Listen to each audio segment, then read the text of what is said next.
ourselves some simple ionic compounds to actually name. Now we're going to go from a name to a formula and a formula to a name. So what we first need to know is the definition of what ionic means. Okay, ionic means a metal ion, which we call a cation, and it's going to combine with a nonmetal or an anion. This means a positive charge and a negative charge. And you know when opposite charges, what happens when they come close together? Well, they attract. And in chemistry, when a cation and an anion, or a metal and a nonmetal ion, interact in such a way, they make an ionic bond, and a compound is formed. Now, it's going to be your job to actually take this idea and to name them. So we're going to start with a formula. So pretend you're sitting in a little quiz and you find this formula NaCl. That's a metal, that's a nonmetal, it's ionic. So step one, what you're supposed to do to get to the name is you're supposed to name the cation. So you're going to write it down just like from off the periodic table. Step two is very similar. Write down the name of the anion, except you have to have an IDE ending. Okay, so let's, in our example, underlined in red, that's my metal, that's my cation. I look on the periodic table and I write down what's written there, and it says sodium. Then I look at my nonmetal. Nonmetals are on the right-hand side of the staircase on the periodic table, and all metals are on the left-hand side, just in case you're wondering if it's a metal and a nonmetal. So I look for this Cl symbol, and it is chlorine. Now, the important thing about the names of ionic compounds is that they all end in IDE, for the most part. Simple ionic compounds end in IDE. So we take this ending and we change it to an IDE. And that's all we do. So formula to name, quite simple, and this is foundational step by step. When you have an ionic compound formula, name the metal, name the nonmetal, done. IDE ending. Now you're done. So let's do this other example. Al2S3. We have the metal is Al. So what is the cation? The positive charge, the name of that is aluminum. So I write it down. Step two, that is my nonmetal. That's sulfur. But we're going to change the ending of sulfur to sulfide, and now we have the name. So that's foundational. Name the metal, name the nonmetal, IDE ending, done. It gets a little tricksy when we want to go from the name all the way to the formula. So you're sitting in a little quiz and you see magnesium fluoride and you go, holy cow, I need to get the formula. All right, what about those numbers? I didn't have to name the numbers, right? I didn't have to put the numbers in the name, but now I need the formula. So step by step, I got your back. Step one, what you do is you draw the symbol for each element, each ion, but you also draw their charge number that you find on the periodic table, superscript.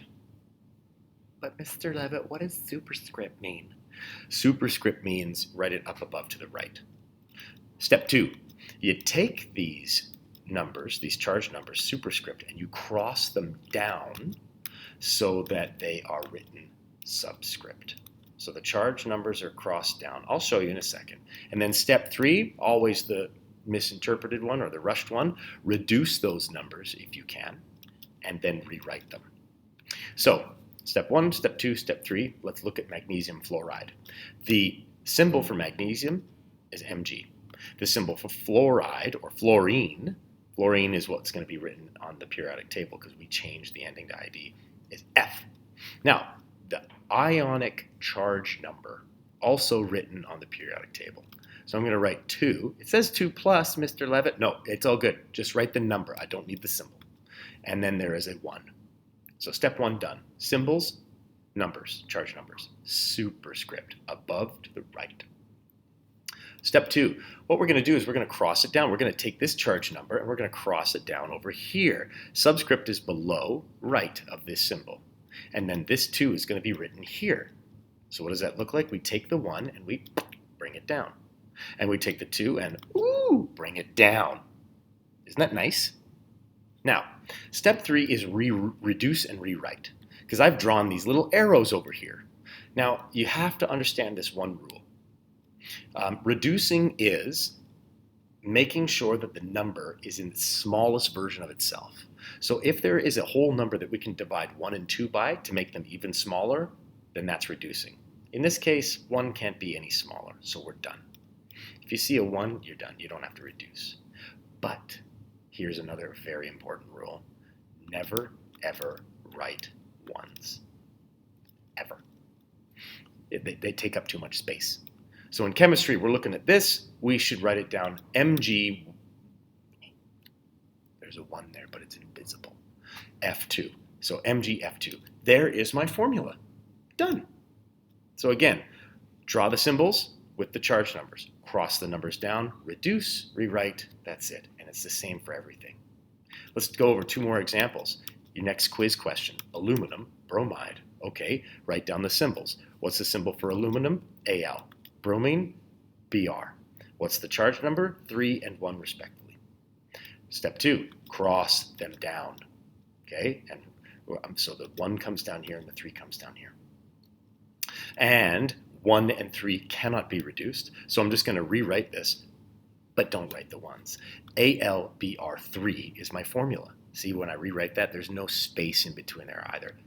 Make it nice and squishy. Next example, calcium oxide. You ready? I'm ready. Are you ready? Yeah, you're ready. Everyone's ready. Calcium, the symbol. I mean, you could pause the video right now if you wanted to and do it yourself. Okay, calcium is Ca2, O2 is the symbol and charge for oxide. That's oxygen. We cross the numbers down, so a 2 goes over here and another 2 goes over there. Whoa. I know that 2 and 2 can both be divided by 2 to become 1. Isn't that nice? So 2 divided by 2 is 1. 2 divided by 2, see how that's reducing. I've divided both of those charge numbers by the same number, 2 in this case, to become 1s. Don't write the 1s. So what's the correct formula? CaO. Isn't that beautiful? It's magic. It's chemistry. I love it. Now you need practice. Keep these foundational rules together. Now go and practice.